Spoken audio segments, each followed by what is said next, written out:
The Jeep Wrangler isn't a car, it's a cult.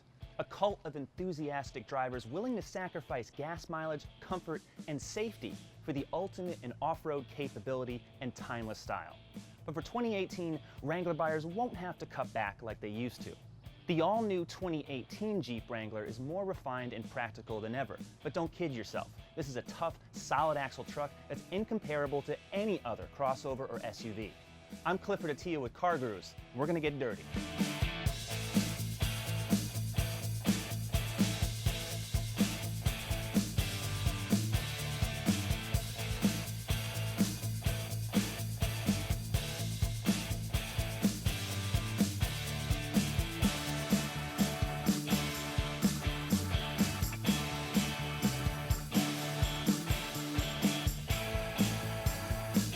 Very few vehicles deserve to be called iconic, but after 77 years, the Wrangler is a part of that club.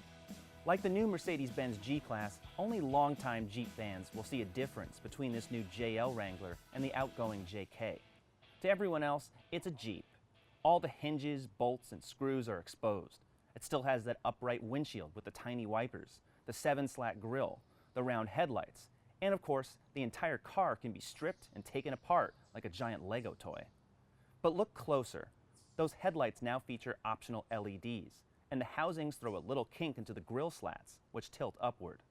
There's no Jeep badge on the front. You can now find it on each fender next to the new air vents. The square taillights are new.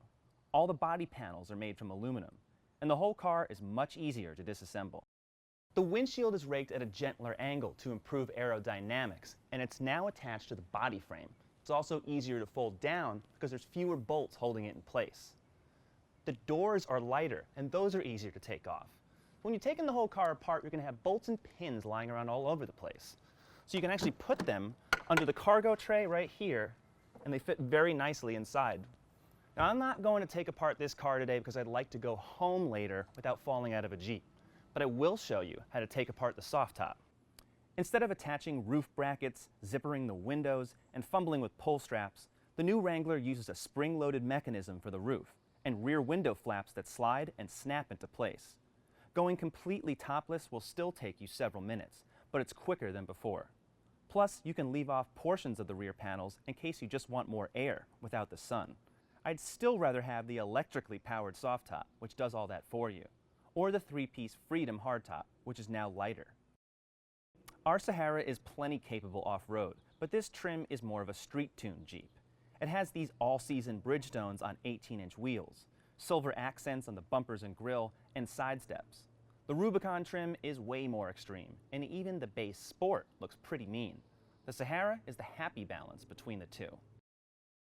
The last Wrangler, known as the JK, really stepped up interior design, but this new JL generation Wrangler is yet another head and shoulders above that one. Our Sahara's leather-stitched dash, metal knurling, and rugged switches are all high quality. It's all in the details. Check out the door locks, this chunky shift knob with the red release switch, the waterproof start-stop button, and even smaller things, like this Willys Jeep crawling on the windshield frame. There's more sound insulation and an acoustic windshield to quiet the ride, but there's still no power seats. If you take out the carpet, there's a drain plug underneath, so you can rinse out the entire interior. While the finish is done nicely, the fit is still pretty bad.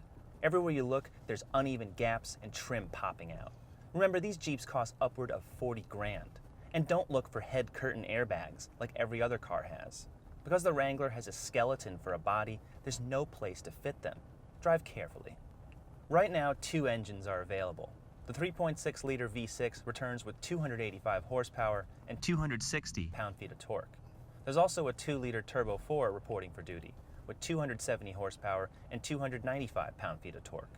A 6-speed manual is standard, with an 8-speed automatic optional on all trims. Soon, there will be a hybrid version and a diesel.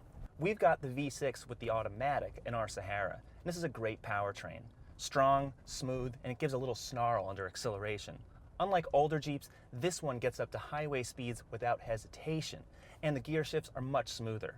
I can tell all the work Jeep engineers put into this new Wrangler, because there's less slop in the steering and the ride is more controlled over rough roads. But this is still a Wrangler. It's very noisy in here, and even though we're driving in the soft top, the hard top isn't much better at insulating sound. There's a lot of pitch, roll, and so much play in the steering.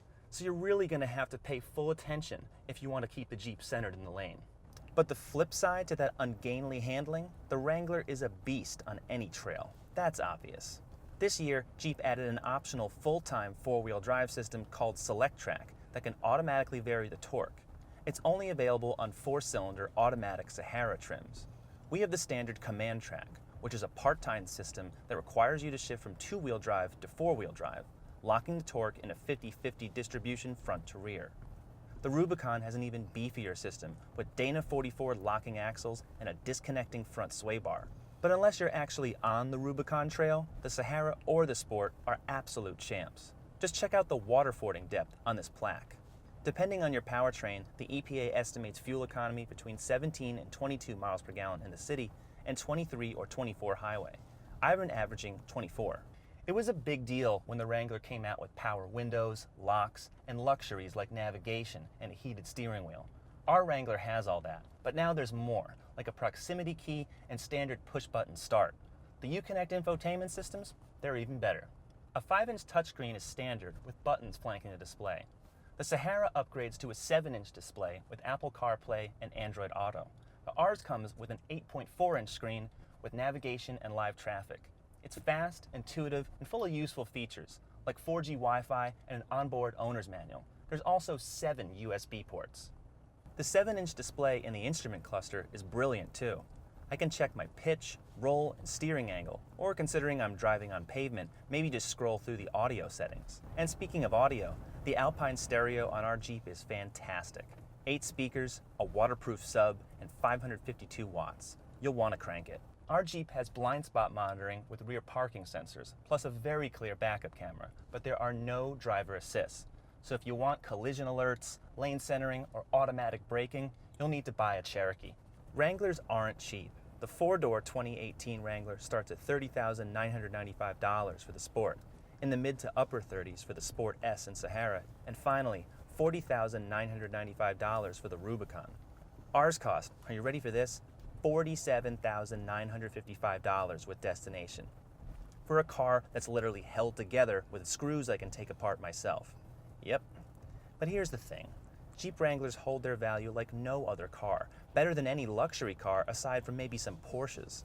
So considering the updates to this generation and its great value retention, do you think it makes more sense to buy one of these new or take a 2-year-old used Wrangler at a tiny discount?